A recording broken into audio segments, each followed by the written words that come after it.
At this level of my life, having a son, being married, I'm on album 3. I just don't have time for squeaky clean Cloroxy love songs. They don't speak to me. They actually never have. In a love song or any song, I want to hear the real truth behind it.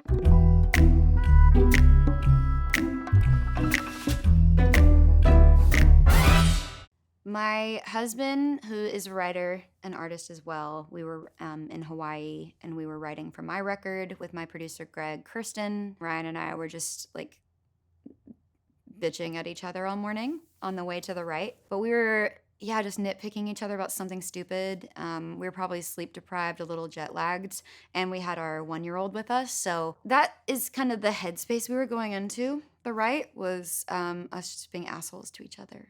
And then Ryan had that title, I Can't Love You Anymore, and I thought it was going to be sad. Like the idea was going to be sad. He's like, then I do now. I was like, thank God you finished that sentence. Shoulda known what I was getting in, falling for a boy from Michigan. You love your mom like every Midwest kid. You like driving to Texas. You put up with all my exes to deserve you. Don't know what the hell I did. Where we're from it colors in so much of the story right away. I'm from Texas. He's from Michigan. He's just a good old Midwestern boy who loves his mom and has good manners and loves his home state. He loves lakes, loves boats. Yeah, he's like all those things. and I'm this kind of spitfire from Texas, and he has to put up with that. It really is fire and ice sometimes, but I loved kicking the song off with something that, whether it's me or the listener, they just kind of already have a gist of what this story is going to be about. I can't love you anymore. I can't love you anymore. I can't love you any more than I do now.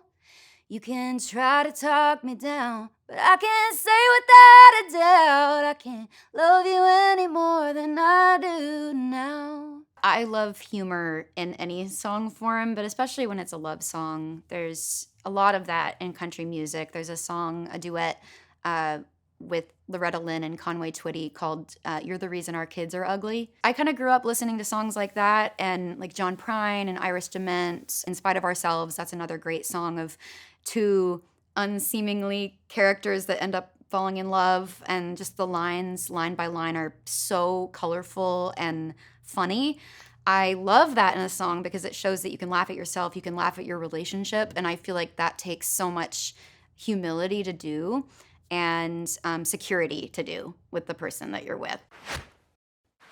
You bring me coffee every morning. You're fun even when you're boring, and you like me even when I've been a bitch. So this verse is turning the spotlight a little bit more on me and what I do to even deserve this man. And I think that it's not a means of making myself smaller to make him feel taller. I think it's just saying the truth. I can be a bitch sometimes. I'm really stubborn. I have taken care of my career in art for so long, and the fact that we're both in this together, it is hard for me sometimes to make room for him. I think that me in this song getting to thank him for just putting up with all of it, all of the neuroses, all of the nights away, all the travel, all the phone calls and demos I'd force him to listen to. It's a lot to be with me, and he does it so well.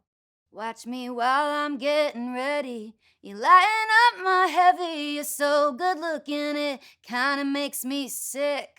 Objectively, I think Ryan is really hot. I don't know if he's ever had an awkward phase. It's just really frustrating when you meet someone that's so attractive, and they were probably kind of lanky and nerdy through junior high and high school, so they didn't get hot until later. So now they just are humble and hot. It's just too much. So it warms my heart, but it also makes me want to vomit.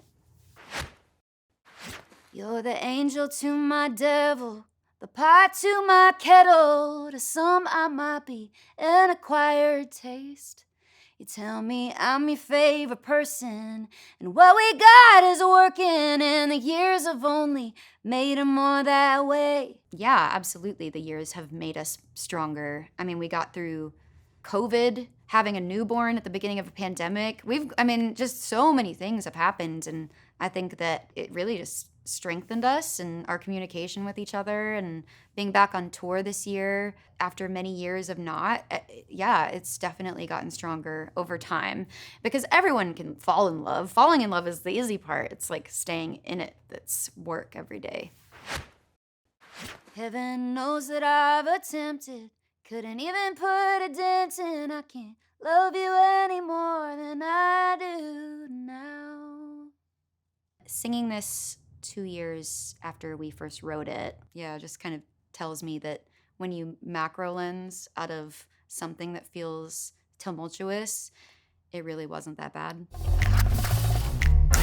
All the rough edges and spikes and things that he's got to like contend with my personality, I think that I don't know, it's just like that acceptance that you find in very few people on this planet while you're here. You have to like acknowledge that and thank them for it.